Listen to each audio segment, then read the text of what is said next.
Narito na ang mga pinakamaiinit na balita ngayong tanghali. Unang araw ng simbang gabi, binagsa ng mga Katoliko. Pagtalakay sa 2026 budget, huwag nang ipagpaliban dahil gahol na sa panahon. Ayon sa isang miyembro ng House BICAM contingent, ilang biyaheng norte mula sa PITX, fully book na rin sa Pasko. Sa MBC TV correspondents, higit 18 milyong pisong halaga ng ilegal na droga, kumpiskado. 11 drug personalities, tiklo sa isang linggong anti-drug operations ng Cordillera PNP. Sa MBC TV Sports, SEA Games 2025, alas Pilipinas Women, bigong masungkit ang bronze matapos matalo sa Indonesia.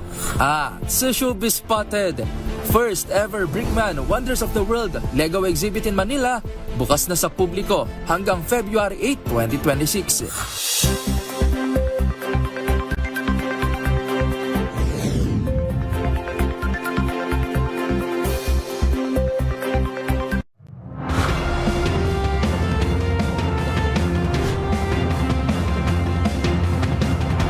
Bawat balita, makabuluhan. Bawat kwento, makapangyarihan. Boses ng Pilipino para sa Pilipino. Live mula sa MBC TV Studio.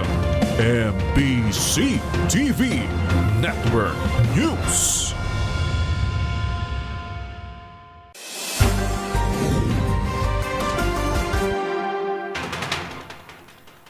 Pilipinas, una sa ating mga balita. Generally peaceful ang naging pagdagsa ng libo-libong Katoliko sa mga simbahan, kasabay ng pagsisimula ng Simbang Gabi o Misa de Aguinaldo. Sa tala ng NCRPO, umabot sa mahigit 85,000 na kataong dumalo sa unang araw ng misa rito sa Metro Manila. Wala ring naiulat na gulo at kahalintulad na insidente. Sa paglilibot ng DZRH News sa Caloocan, mahigpit ang naging seguridad ng mga pulis na nakadeploy sa paligid ng San Roque Cathedral. Maraming estudyante rin ang dumalo sa anticipated Mass sa St. Joseph Parish Church sa Las Piñas kagabi. Habang sa Antipolo, agad pinilahan kanina ang holiday favorites gaya ng bibingka at puto bumbong. Magpapatuloy ang tradisyonal na Simbang Gabi o Misa de Aguinaldo hanggang December 23 ng gabi at December 24 ng madaling araw bilang paghahanda sa pagsilang ng Batang Jesus.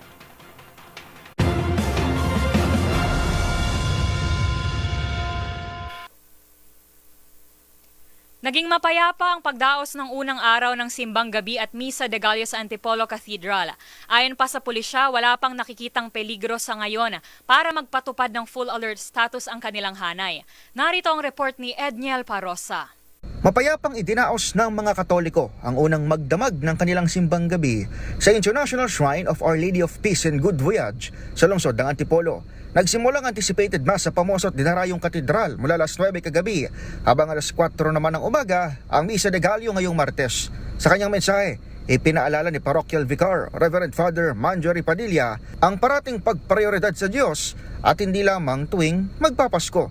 Sa labas ng katedral, nagpatupad ng one-way traffic scheme at one-side parking ang Office of Public Safety and Security habang may deployed na ambulansyang barangay at sariling outpost ng PNP. Wala ho tayong reported na untoward incident. Peacefully naman po. Tsaka sisikapin po ng City Government ng Antipolo na simula December 16 hanggang sa matapos ang event ng Antipolo Cathedral ay wala ho tayong magiging problema. Pagtapos ng misa, agad pinilahan ang paboritong bibingka at puto bumbong sa lungsod na nakilala sa mga kakanin gaya ng suman. Sa kabila ng mahal na bilihin at sangkap, hindi nagtaas ng presyo ang permanenteng pwesto. 70 pesos ang bibingka at special puto bumbong habang 100 pesos ang overload o yung may leche flan. Pero hindi siya katulad dati kasi marami ng nagtitinda at saka ang tawag dito, yung bawat sityo, ibig sabihin bawat barangay may mga tsako. Kaiba sa unang anunsyo, hindi muna magdedeklara ng nationwide full alert status ang Philippine National Police simula ngayong panahon ng Simbang Gabi. Ayon kay Police Colonel Julio Cesar Domingo, Chief ng Public Safety Division ng Directorate for Operation, wala nakikitang matinding banta intelligence community sa pagsisimula ng naturang event. Pero sabi ni Domingo, ipaubaya na nila sa diskresyon ng regional police offices ang deklarasyon ng pinakamataas na alerto sakaling kailanganin. Nobyembre pa naka-heightened alert ang PNP na ipinagpapatuloy lamang hanggang sa kasalukuyang panahon ng Misa de Gallo. Bukod sa tradisyonal na holiday season, binanggit na Domingo na wala rin silang inaasahang security threat sa anibersaryo ng CPP-NPA sa December 26 at Rizal Day sa December 30. Para sa MBC TV Network News, ito si Adniel Parrosa ng D0H. Una sa Pilipinas, una sa Pilipino.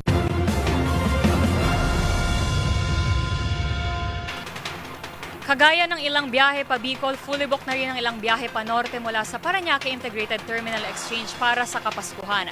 Kabilang ang biyahe o scheduled trips ng Solid North mula December 20 hanggang 30. Ayon sa ticket dispatcher, depende sa availability ng kanilang mga bus kung magde-deploy ng karagdagan para sa mga chance passenger o walk-in. Sa mismong araw ng Pasko, magbabawas ang Solid North ng biyahe na magiging mula alas 8 umaga hanggang alas 11:30 ng gabi mula sa kasalukuyang 24 oras. Nananatili namang maluwag ang mga biyaheng Pangasinan ng nabanggit na bus company ngayong holiday season. Ang Victory Liner, fully booked na rin ang biyahe mula December 19 hanggang 23, partikular ang mga Patugigaraw.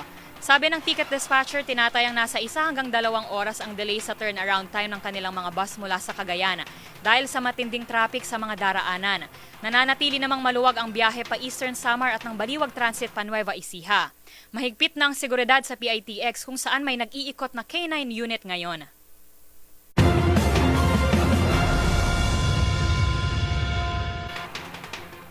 Samantala, nangangamba ang isang kongresista na maubusan ng oras ang Bicameral Conference Committee nang hindi sila siputin ng kanilang Senate panel counterpart kahapon. Giit ni Negros Occidental Representative JB Benitez, hindi na dapat ipagpaliban ng budget deliberation ng DPWH at pwede namang pag-usapan ng umano'y deadlock sa bersyon ng Senado at Kamara. Tinutukan yan sa ulat ni Milky Rigonan. Gahol na sa panahon kaya wag nang i-hostage ang pagtalakay sa 2026 proposed national budget dahil mapag-uusapan ang hindi pagkakaunawaan sa hearing ng Bicameral Conference Committee. Reaksyon to ni Representative JB Benitez ng Negros Occidental, miyembro ng 11-man House Bicam panel nang ma-postpone kahapon ang meeting ng Bicam dahil no-show ang kanilang Senate counterpart. Aminado si Benitez na may mga hindi pagkakaunawaan sa Bicam deliberations pero ang Bicam anya ang tamang forum para mag-usap ang Kamara at Senado. Hanggang alas 6 kagabi ang deadline ng paghihintay ng House Bicam contingent sa pag-asa na magre-resume ang meeting. Sa groupie post ni Representative Brian Yamsuan ng Parañaque, isa sa mga miyembro ng House Bicam contingent, pasado alas 7 ay naroroon pa rin sila sa PICC. Sabi ni Yamsuan, matapos ang paghihintay, nagpunta si Senator Sherwin Gatchalian, chairman ng Senate Finance Committee, at nag-usap sila ni Nueva Ecija Representative Micaela Swansing, chair ng House Committee on Appropriations, na pagkasunduan na magre-resume ngayong hapon ang Bicam. Ayaw tanggapin ni Swansing na ito ay deadlock dahil pwedeng mapag-usapan ng hindi mapagkakasunduan sa alokasyon ng pondo ng DPWH sa 2026. Present kahapon ang 10 sa 11 miyembro ng House Bicam panel sa PICC. Bukod kay Swansing, naroroon sina Representatives Brian Yamsuan, Rufus Rodriguez, Pepito Alvarez, Christine Singson Mihan, Maria Carmen Zamora, JV Benitez, JJ Romualdo, Albert Garcia at Alan T.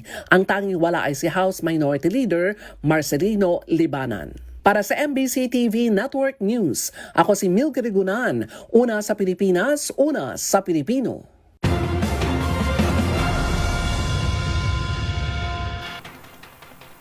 Kailangang mabusisi ng mabuti ang 2026 national budget para hindi na maulit ang mga insertions gaya ng mga nakaraang taon. Sa panayam kay Senator Kiko Pangilinan sa programang Damdaming Bayan sa DZRH, sinabi niyang kung kinakailangan ay magpapatupad ng reenacted budget ng maikling panahon o hanggang January. Ito ay kung hindi talaga nagkasunod ang Kongreso sa halaga ng national budget. Pero handa silang magkaroon ng special sessions para lamang maaprubahan ang 2026 budget bago matapos ang taon.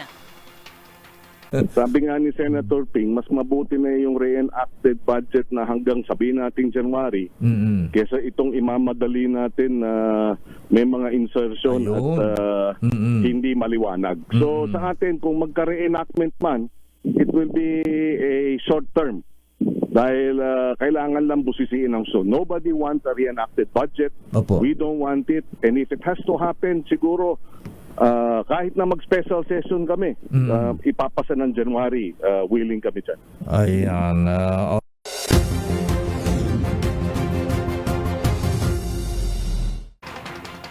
Sa Sa kakapasok lang na balita, Sara Diskaya pansamantalang inilabas sa NBI sa Pasay City. Ang mga detalye ay hatid live ni Giselle Ricafort. Giselle? Na si Sara Diskaya mula sa National Bureau of Investigation. Sabi sa DZRH ni Person Palmer Malyari, dadalo yung kontratista sa pagdinig sa Malabon City Prosecutor's Office mamayang alauning ng hapon. Bantay sarado si Mrs. Diskaya ng mga tauhan ng Bureau nang lumabas mula sa kustodiya ng kagawaran habang nakasuot siya ng face mask at ng bulletproof vest. Matapos yung pagdinig, sinabi ni Malyari na babalik si Diskaya sa kustodiya ng NBI. Matatanda ang voluntaryong sumuko si Mrs. Diskaya sa Bureau. Wala pa mang arrest warrant laban sa kanya kaugnay ng anomalya sa mga proyekto sa flood control. Ito si Giselle Ricafort para sa DZRH, una sa Pilipinas, una sa Pilipino. Maraming salamat, Giselle Ricafort.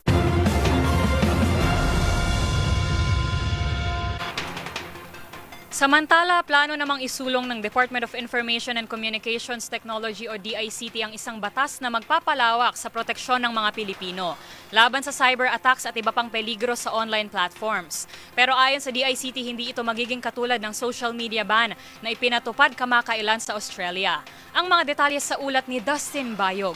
Kasabay na pagpapatupad ang bansang Australia ng social media ban para sa mga batang edad 16, maring isa na rin ng bansang Pilipinas sa mga sumunod sa yapak nito. Sa naging panayam kay Department of Information and Communications Technology o DICT Secretary Henry Aguda, may suporta na mula sa Pangulo hanggang sa mga miyembro ng Senado at Kamara para sa pagbuo ng batas na may kinalaman sa online harm protection. Kami naman, may mga pinopose na kami mga batas, may mga sponsor na po tayo sa Senate at saka sa Congress. Tatapusin lang daw nila yung budget this year.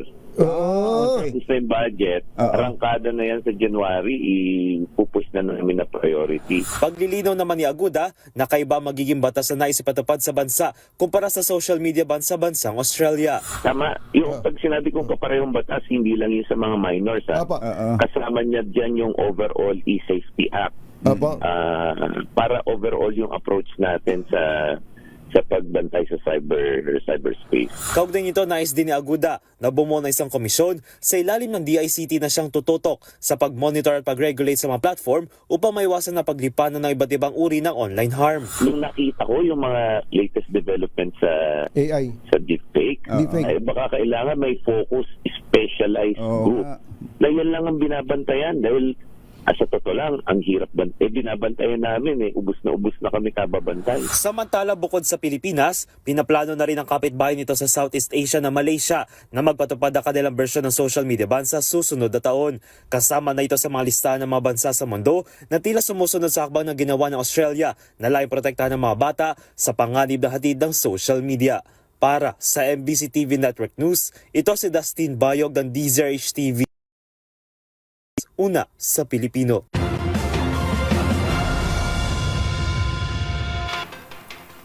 Magpapatupad ang Metropolitan Manila Development Authority o MMDA ng mga temporary road closure at stop-and-go traffic scheme sa Makati City.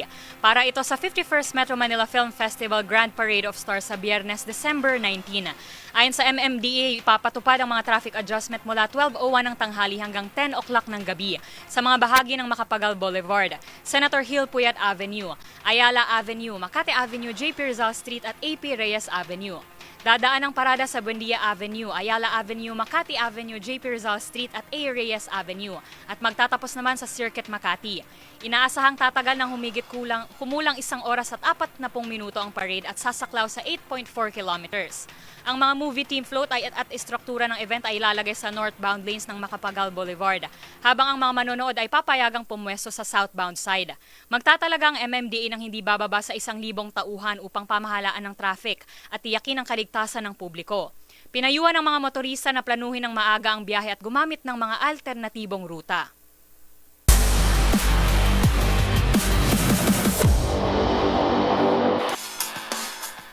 Nabigong muling makabalik sa podium ang Pilipinas sa women's volleyball matapos matalo sa Indonesia sa labanan para sa bronze medal ng 2025 SEA Games. Ang heartbreaking loss ng Alas Pilipinas tinutukan ni Matchpoint Millie Borja. Patuloy ang medal drought ng bansa sa women's volleyball matapos kapusin ng alas Pilipinas at yumuko sa Indonesia in 4 heartbreaking sets sa labanan para sa bronze medal sa 2025 SEA Games noong Lunes sa Thailand. Nabigo ang Pilipinas na agad masungkit ang unang set sa dikit na laban. Bumawi sa ikalawang set, ngunit kinapos sa huling dalawang set upang magtapos sa ika-4 na pwesto ng torneo. Dahil sa pagkatalo, nabigo ang alas women na tapusin ang mahigit 2 dekadang paghahanap ng Pilipinas sa isang podium finish sa women's volleyball na huling nagkamedalya noong 2005 pa. Matapang na lumaban ang nationals sa unang set at naitabla ang score sa 26-all matapos ang service error ni Megawati Pertiwi ng Indonesia. Gayunman, bumawi si Megawati sa sumunod na play at sinelyuhan ng Indonesia ang set sa pamamagitan ng pagharang kay Bella Belen. Mabilis namang nakabawi ang alas sa ikalawang set kung saan dominado nila ang laro at nagwagi ng malaking 25-13. Nakita ang matinding palitan ng puntos sa ikatlo at ika-4 na set. Sa ikatlong set, naitabla ni Shaina Nitura ang score sa 28-all matapos samantalahin ng isang overpass. Ngunit isang attack error ni Angel Canino at isang tip ng Indonesia ang nagbigay sa kanila ng advantage. Sa ika-4 na set, patuloy na pinahirapan ng mga error ang alas. Lumayo ang Indonesia sa 19-16 matapos sumablay ang cross-court attempt ni Belen, bago muling bumawi ang alas sa isang 3-0 run na pinangunahan ng block ni Amy Pervido. Naitabla pa ng Pilipinas sa 20-all sa pamamagitan ng isang quick hit ni Pervido, ngunit muling umangat ang Indonesia sa pamumuno ni Megawati. Naitabla muli ng Pilipinas sa 23-all matapos ang isang net error at isang attack ni Canino at nailigtas pa ni Belen ng isang match point. Gayunman, muling tumira si Megawati ng malakas na kill mula sa opposite bago tinapos ng Indonesia ang laro sa pamamagitan ng double block kay Alaysa Solomon. Ito na ang ika-4 na sunod na pagkatalo ng Pilipinas sa Indonesia sa third place match noon pang 2019. Para sa MBC TV Network News, ito si Mili Borja ng DZRH TV, una sa Pilipinas, una sa Pilipino.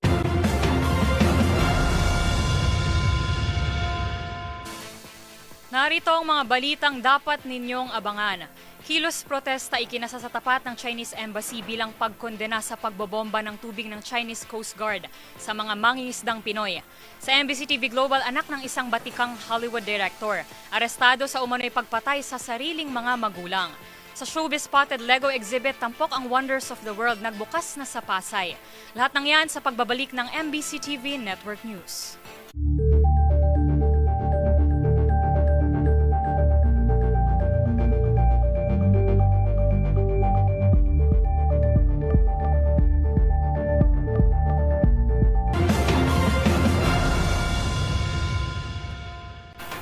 Sumugod ang nasa 200 rallyista sa tapat ng Chinese Embassy sa Makati City para kondenahin ang pagbomba ng tubig ng Chinese Coast Guard sa mga mangingisdang Pinoy sa Escoda Shoal.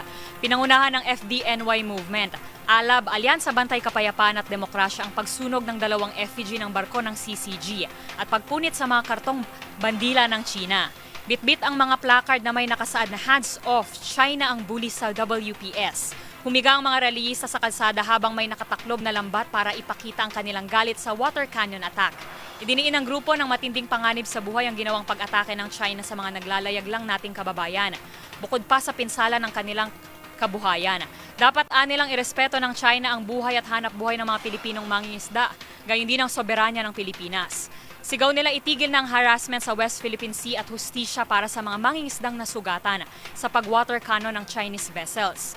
Humirit sila ng 1 oras pero 20 minuto lang ang ibinigay ng Makati City Police na nagsabing walang permit ang pagsasagawa ng aktibidad.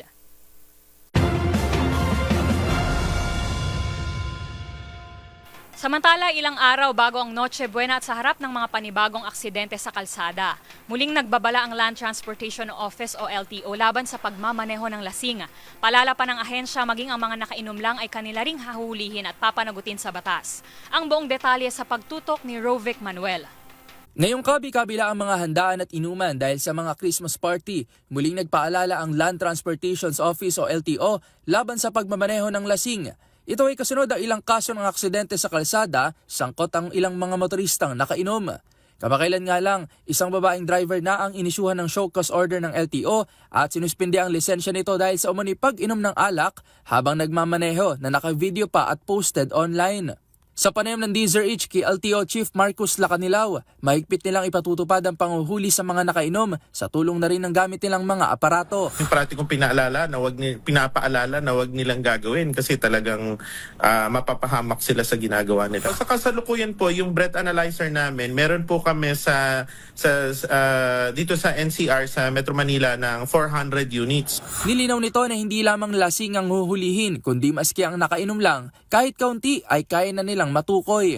Nagkaroon po kami ng pag-aaral na nung pumasok po ako, sinubukan po namin na kaunti lang. Nagkuha po talaga. Kasi yung kahit isang bote nga lang ho ng beer, may tendency antukin yung driver. Yes. So maka-aksidente siya.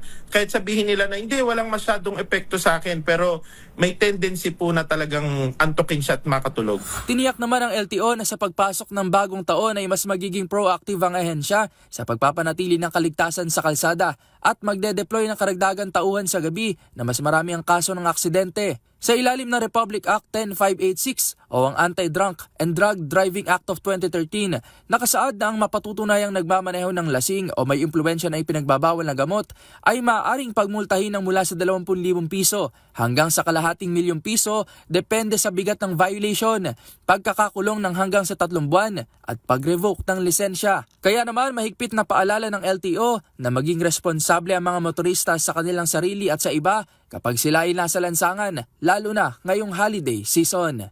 Para sa MBC TV Network News, ito si Rovic Manuel ng DZRH TV. Una sa Pilipinas, una sa Pilipino.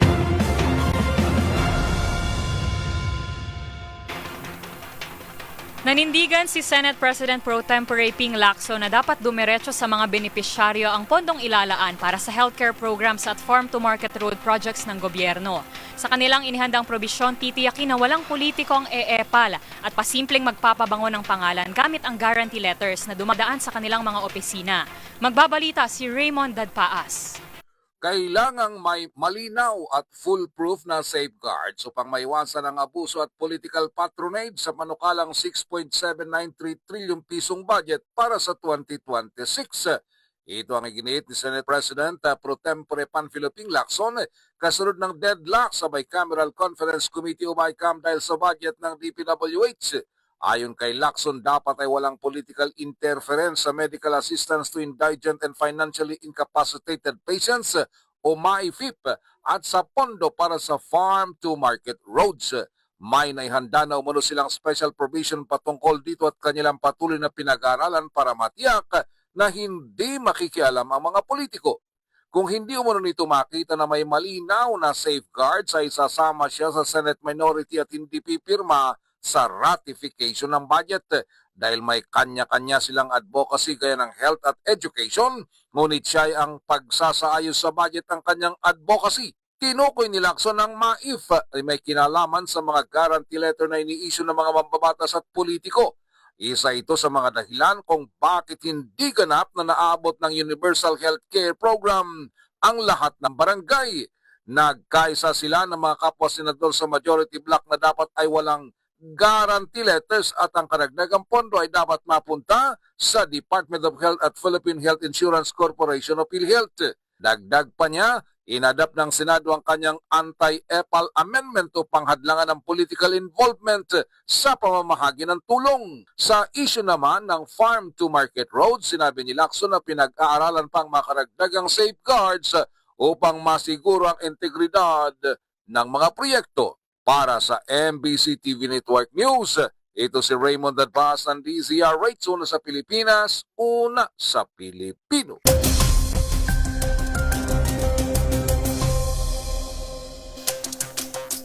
Sa ating ulat panahon ngayong araw, ilang bahagi pa rin ng bansa ang may mataas na tsansa ng pag-ulan dulot ng mga umiiral na weather system sa bansa. Malaki ang posibilidad ng pag-ulan sa bahagi ng Aurora at Quezon dulot ng pagbabalik ng shear line. Apektado naman ng easterlies ang bahagi ng Bicol Region, Caraga, Davao Region, Northern at Eastern Samar at Southern Leyte na makararanas din ng kalat-kalat na minsan ng paglakas ng mga ulan. Habang umiiral pa rin ang hanging amihan na magdudulot din ng pag-ulan sa Apayao, Kalinga, Mountain Province, Ifugao, Cagayan, Isabela, Quirino at Nueva Vizcaya. Dito naman sa Metro Manila at nalalabing bahagi ng Cordillera, Ilocos Region, Cagayan Valley at Central Luzon, ay may tsansa lamang ng may hinang ulan ng mararanasan dulot pa rin ng bugso ng amihan.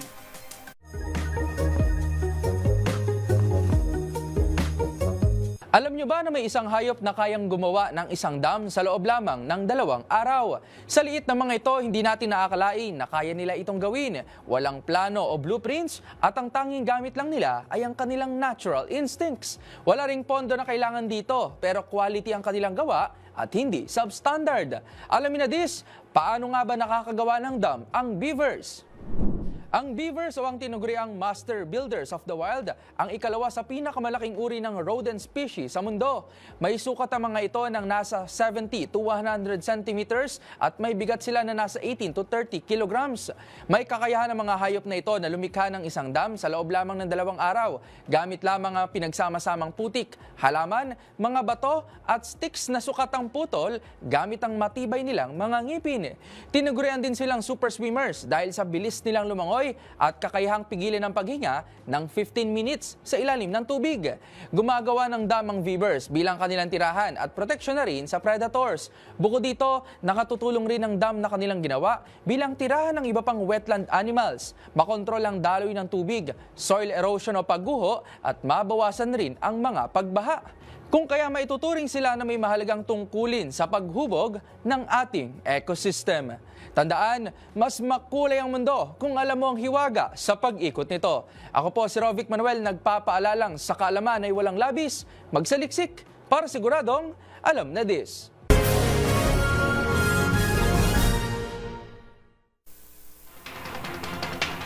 Arestado si Nick Reiner, ang anak ng kilalang batikang direktor sa Hollywood na si Rob Reiner dahil sa alegasyong pagpatay mismo sa kanyang mga magulang. Ang mga bangkay ng mag-asawa tad-tad ng mga saksak. Yan at iba pang mga napapanahong balita mula sa iba't ibang panig ng mundo sa Global Headlines Report ni James Galange. Balita mula sa Amerika. Inaresto ng mga otoridad si Nick Reiner, ang anak na kilalang batikang Hollywood director na si Rob Reiner sa alegasyong pagpatay sa kanyang mga magulang sa kanilang bahay sa Los Angeles, kung saan natagpuan ang mga bangkay ng mag-asawa na tadtad ng saksak at nasawi mula sa mga sugat na natamo sa nangyaring krimen. Kasalukuyan nasa custody na ng mga otoridad si Nick at hindi pinayagan makapagpiyansa, habang nakilala naman si Rob Reiner sa kanyang mga pelikulang Stand By Me noong 1986, When Harry Met Sally noong namang 1989 at Mr. and a Few Good Men noong 1990. Samantala, kasunod naman na tumataas sa tensyon sa pagitan ng Thailand at Cambodia, hinarang ng Thai military ang mga fuel shipment mula sa Laos na dadaan sa pinag-aagawang teritoryo. Ito raw ay dahil sa pangamba na dadalhin ng mga ito sa kaaway nilang bansa na Cambodia. Ayon sa ulat mula sa Malaysian Foreign Ministry, isang special meeting ang gaganapin sana sa pagitan ng mga foreign minister sa Southeast Asia ngayong araw na iniusog na lamang sa December 22, kung saan maaaring magharap ang mga top diplomat para pag-usapan ang nagpapatuloy na kaguluhan, gayon din na magiging epekto nito sa kinabibilangang rehiyon. Sa iba pang balita, ipinagbabawal naman na ngayon sa Russia ang kilalang US gaming platform na Roblox dahil umano'y sa mga issue na may kaugnayan sa child safety at extremism.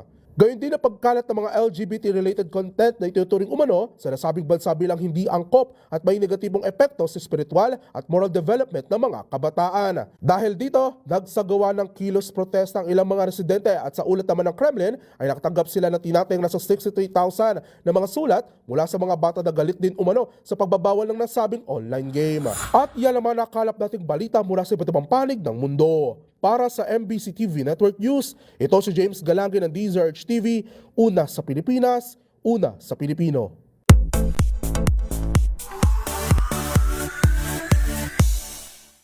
Good news para sa mga Lego fans dyan at sa family and friends na naghahanap na mapupuntahan this holiday season. Ito na kasi yung chance yun na may experience na gumala abroad at makita ng personal ang iba't ibang most iconic landmarks na binuo gamit lamang ang mga Lego bricks. Silipin natin ang Wonders of the World Lego Exhibit in Manila sa report na ito. Mula sa Hollywood sign, Taj Mahal, Leaning Tower of Pisa, Statue of Liberty hanggang sa Great Wall of China. Tila gala overload sa iba't ibang bansa ang may experience mo sa pagbubukas ng kauna-unahang Brickman Wonders of the World Lego exhibit sa bansa. Tampok dito ang higit sa 45 replika ng most iconic landmarks sa iba't ibang panig ng mundo na binuo gamit lamang ang mga Lego bricks. Gawa yan ng designer at builder na si Ryan McNaught, aka The Brickman. The best part of the exhibit so far is seeing the kids walk through and have their eyes light up when they see these huge Lego structures. They've designed the exhibit para yung mga bata, meron silang makikita, meron silang mahahawakan. Ilan sa mga recreated structures na makikita sa exhibit ay ang ancient wonders tulad ng Great Pyramid of Giza at ang Great Sphinx sa Egypt. Nariyan rin ang iconic na Taj Mahal ng India, Arc de Triomphe ng France, Mount Rushmore sa USA at ang sikat na Big Ben statue ng UK. Ang ilan agaw pansin pa dahil sa sukat nito tulad ng Statue of David sa Italy, Golden Gate Bridge ng USA, Flying Scotsman Train ng sa UK at maski ang Tokyo Subway System sa Japan. Bukod nga sa mga structural buildings na binuo gamit ang Lego bricks, hindi rin mawawala yung mga most famous painting din na ginawa binuo gamit yung mga Lego tulad nitong most famous painting ni Leonardo da Vinci na Mona Lisa. Present naman sa pagbubukas ng exhibit ang ilang content creators gaya ni Nanay Aisha and Dinya na isa sa napansin ay ang detalye sa bawat Lego structures. Yes, pagpasok pa lang talagang nakaka-amaze, lalo na yung mga details. Kasi ang liit ng mga Legos, to think na inisip ko agad ilang oras, ilang araw, no? Ako nga inisip ko ilan kaya bumubuo niyan. And speaking of details, ano naman kaya ang favorite landmark sa exhibit ng online and radio personality na si Gino Cliamore? I think out of everything, I know it's a little morbid, but the Titanic, like it's right here. It's just it's ridiculous. Like I don't even know how they did it. Like because it's cracking in half. The full amount of detail on it is also kind of next level. There's even a Jack and Rose in there. And there's even the band that's still playing, so that's kind of crazy. Gotta say, it's really Titanic. Talaga namang perfect sa family bonding ang exhibit dahil maaari ring masubukan ng Lego building at ang chance pa na ma-recall ang history ng bawat iconic landmarks. Kasi it's also very educational. It's educational because you get to, hindi ka man nakaka-travel ngayon, but here, it seems like you've traveled the whole world already with all the wonders of the world present here. We also tried building one, which me and my brother did. And we completed it and it was very fun. Bukas sa magbabarkada, pamilya at Lego enthusiast ang Lego exhibit hanggang February 8 next year. Please come and join us at Brickman's Wonders of the World exhibit dito sa The Space at Soler. We are running Tuesdays to Sundays from now until February the 8th. See you there! Para sa MBC TV Network News, sa ngalan ng ating showbiz angel Angelica Cosbe, ito po si Rovic Manuel ng DZRH TV. Una sa Pilipinas, una sa Pilipino. Abangan sa aming pagbabalik, kumprador ng hayop sa Negros Occidental pinaulanan ng bala patay. Sa MBC TV Sports, pro wrestling icon na si John Cena na maalam na sa WWE matapos ang higit 2 dekadang karera. At sa Hoy Bawal Yan, sa pilitang pagpapasayaw ng empleyado sa Christmas parties. May karampatang parusa ayon sa DOLE. Yan at marami pang iba sa pagbabalik ng MBC TV Network News.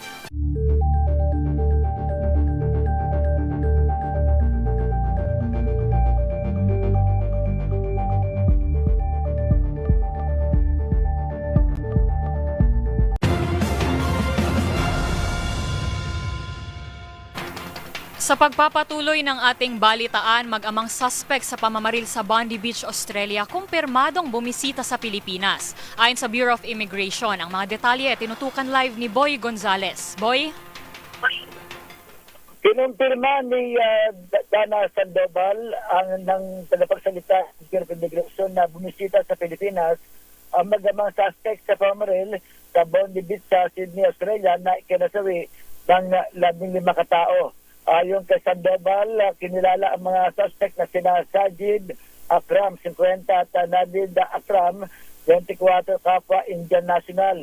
Dumating ang dalawa sa bansa mula Sydney noong November 1, 2025 at ito dineklarang Davao ang kanilang final destination. Balik sila ng Pilipinas noong November 28, 2025 sakay ng connecting flight mula Davao patungo Maynila bago bumalik sa Sydney. Sa ngayon, wala pang inilabas na detalye kung ano ang pakay ng kanilang pagbisita sa Pilipinas. Kauna lang sinabi ng Department of Foreign Affairs, alang nga Pilipinong nadamay sa insidente na imbestigang sinadya o pag-atake na posible may kaugnayan sa galit o diskriminasyon laban sa mga Hudyo.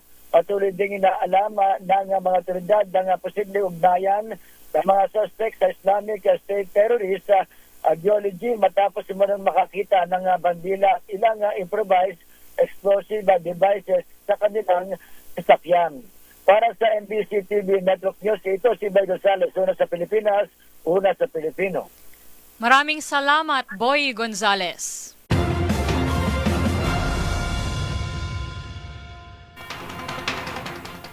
Nasabat naman ng mga otoridad ang nasa higit 18.5 milyong halaga ng illegal na droga sa isang linggong anti-drug operations na ikinasa ng Cordillera Police. 11 drug suspect ang arestado sa naturang operasyon. Yan at iba pang mga rumarapidong balita mula sa probinsya, hatid ng iba't ibang istasyon sa ilalim ng MBC Media Group.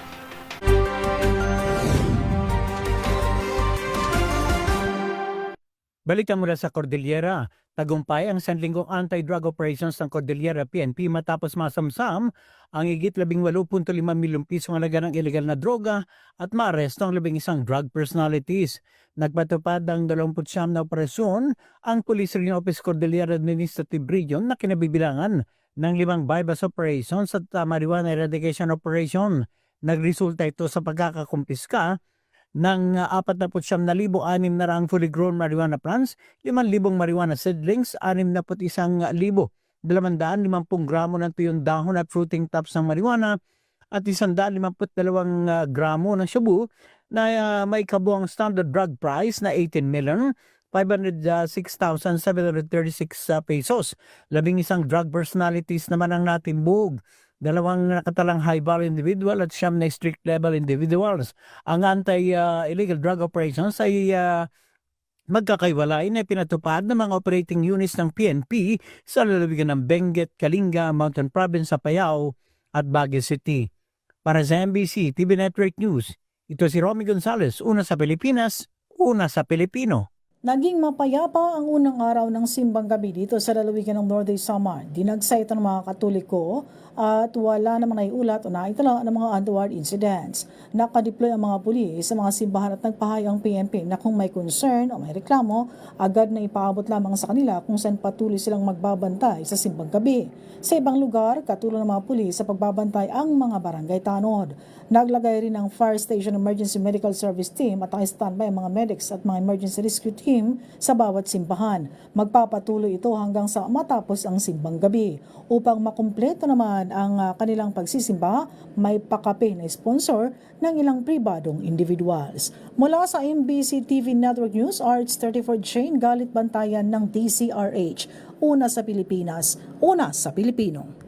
Tahimik at mapayapa ang unang simbang gabi dito sa Pangasinan dahil sa lahat ng simbahang Katoliko at mga chapel na pinagdarausan ng simbang gabi ay may mga pulis na nakantabay. Kahapon pa ng alas 6 ng gabi may mga nagsagawa na ng anticipated mass sa iba't ibang lugar ng lalawigan at maging sa mga malls. Sa inilabas na impormasyon ng Pangasinan Police Provincial Office sa lalim ng supervision ni Provincial Director Colonel Arbil Mercolio, mahigpit ang ginagawang pagpapatrolya ng PNP Tactical Motorcycle Rider Unit sa mga barangay at subdivisions sa buong lalawigan upang tiyakin na hindi makakasalisi ang mga akyat bahay sa mga tahanang iniwan ng mga nagtungo sa simbahan para sa simbang gabi. Magpapatuloy ang mahigpit na pagbabantay ng kapulisan sa buong lalawigan itong panahon ng Kapaskuhan upang maging matiwasay at ligtas ang Paskuhan sa Pangasinan. Para sa MBC TV Network News, ito si Freddy Fajardo, Aris 38, una sa Pilipinas, una sa Pilipino. Patay ang isang lalaking namimili ng hayop matapos pagbabarlin sa lungsod ng Kabangkalan, Negros Occidental.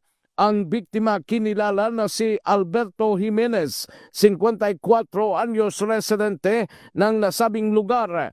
Ayon kay Police Lieutenant Colonel Roberto Injapi Jr., hepe ng Kabangkalan City PNP, habang nagre-repair ng kanyang motorsiklo, biktima ng pagbabarilin ng hindi pa nakilalang suspect sa Sitio Makilo, Barangay Camanse ng nasabing lungsod.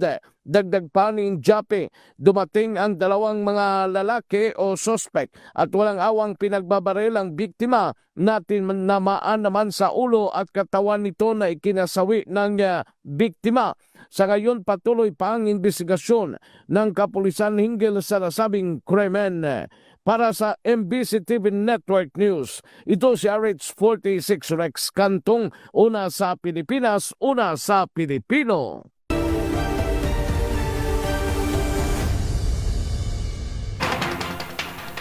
Ilang araw bago ang Pasko, handa na ba kayong humataw sa inyong Christmas party? At paginigurado, bida rito ang mga bagong empleyado na ginagawang alay at sapilitang pinasasayaw bilang paraan ng pagbabasbas sa mga baguhan. Ang tanong, pwede nga ba talagang mamilit? Alamin ang sagot sa report na ito.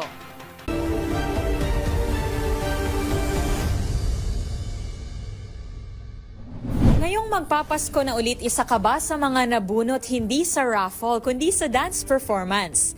Muli kasing nagpaalala ang Department of Labor and Employment sa mga kumpanya na magdaraos ng Christmas activities. Nagawin ito na may paggalang pa rin sa kultura, relihiyon at desisyon ng mga empleyado. Partikular ito sa mga kabiruan na naging tradisyon na, katulad ng sapilitang pagpapasayaw sa mga bagong empleyado sa Christmas party ng mga kumpanya.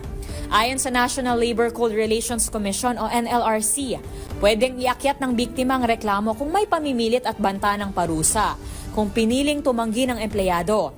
Batay sa Labor Code, posible lamang parusahan ng empleyado sa legal grounds gaya ng misconduct, gross negligence, loss of confidence at krimen laban sa employer at mga kaanak nito, at iba pang mga kahalintulad na paglabag na may kinalaman sa trabaho. Kung mapatunayan na may paglabag dito, posibleng humingi ng danyos ang biktima sa NLRC. Maliban dito, pasok din ang reklamo sa panghigipit o masamang work environment. Nakalaunan ay posibleng magresulta sa constructive dismissal, bagay na saklaw naman ang hiwalay na batas na Safe Spaces Law. Kung mayroon pa kayong nahuling ipinagbabawal na akto, o kaya naman ay mayroon kayong reklamo, itag nyo kami sa DZRH. Hoy! Bawal yan!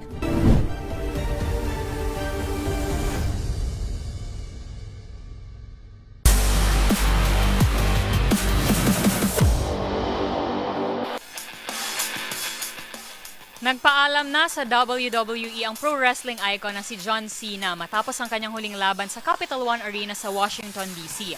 kung saan nagtalaga siya ng kauna-unahang tap out sa isang WWE match sa loob ng mahigit 2 dekada.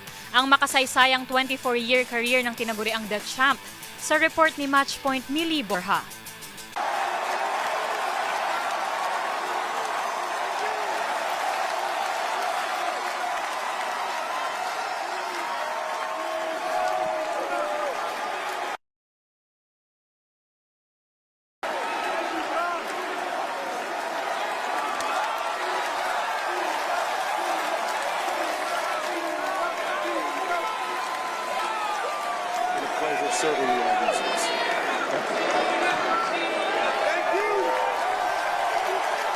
Formal lang tinapos ng pro wrestling superstar na si John Cena ang kanyang 24-year career sa WWE matapos ang kanyang huling laban sa Capital One Arena sa Washington, D.C.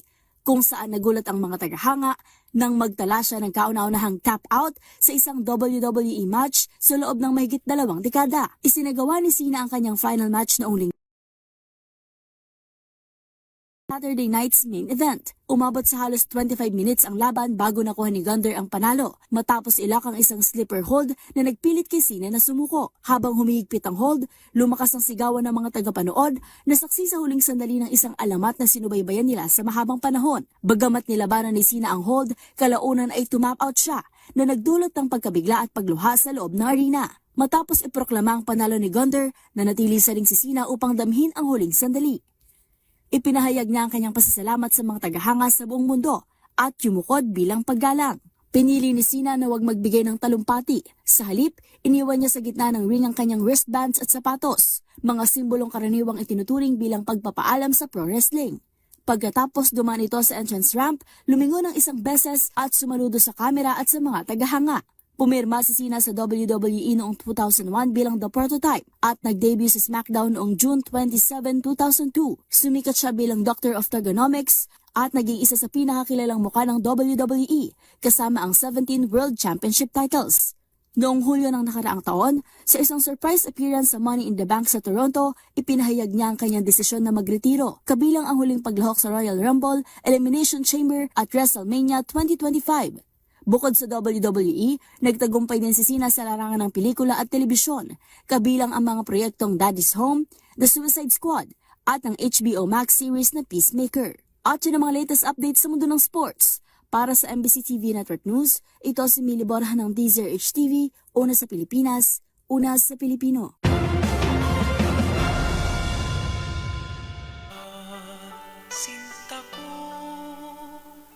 At yan ang mga nakalap nating balita ngayong araw ng Martes. Pero bago tayo magpaalam, mayroon na lamang tayong 9 na araw o 9 days bago magpasko. Sa ngalan ni Naliuel Reyes at Karen Oyong, ito po si Rose Baviera. Magkita-kita tayong muli bukas. Mga kwentong makapangyarihan, hatid ang boses ng Pilipino para sa Pilipino. Ito ang MBC TV Network News. Una sa Pilipinas, una sa Pilipino.